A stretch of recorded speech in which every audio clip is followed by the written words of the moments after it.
You know, for me, it's a telling chart. More than anything else, it's a stark contrast to the population stagnation that we have in this state, and to look at the growth in spending.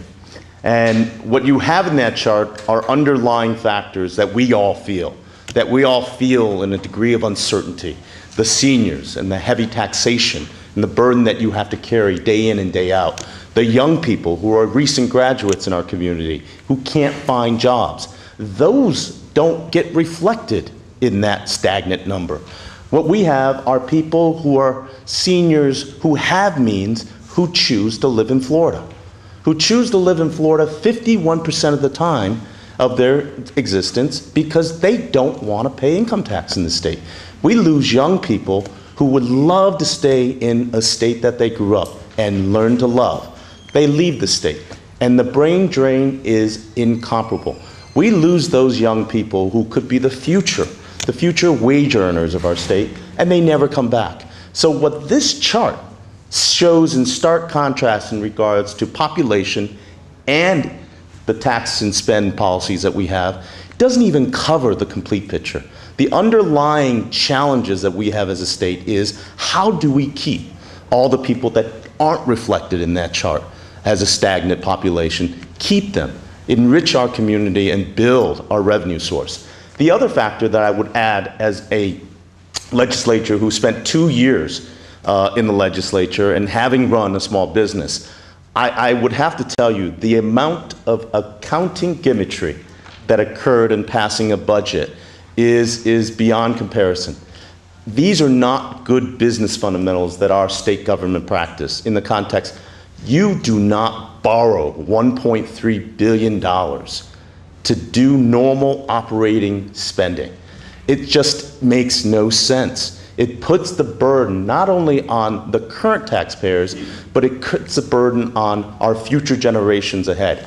Like John said eloquently, I have never seen a debt service educate a child, pave a road, or put a roof over a school. These are debt services that accumulate. I hate the term when people say money is cheap. Invariably, the bill comes due. And we have been operating on a state government that believes that we can pay the bill later when the days get better.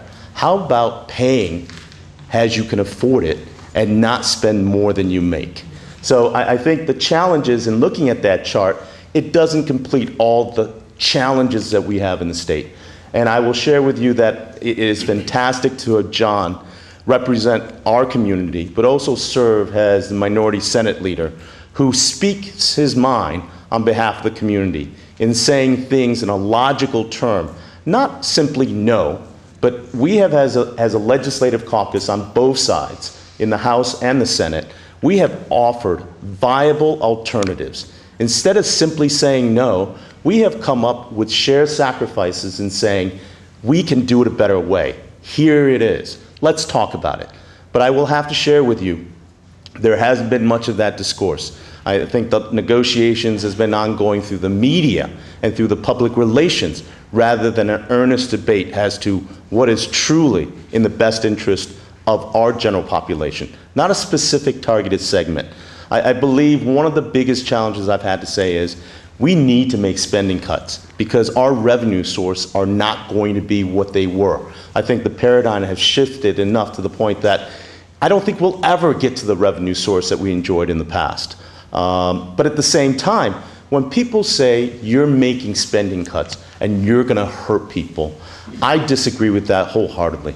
I think we as legislators have a responsibility and a leadership role to ensure that the people that are in need, the organizations that are servicing an incredibly valuable population that might need the services, they can still get those services. If you've seen in 2 years the waste, the cronyism that exists in governments, and I will say it occurs on both party lines, the bottom line is we cannot afford to operate business as usual. And I think we have a fantastic group of legislators and challengers that truly believe that we can go up there and make a difference. So for us, jobs and economy is priority one. And I'm really honored to be able to run with these great colleagues and hoping that we can make a huge difference for our community and our state. So, thank you for being here all.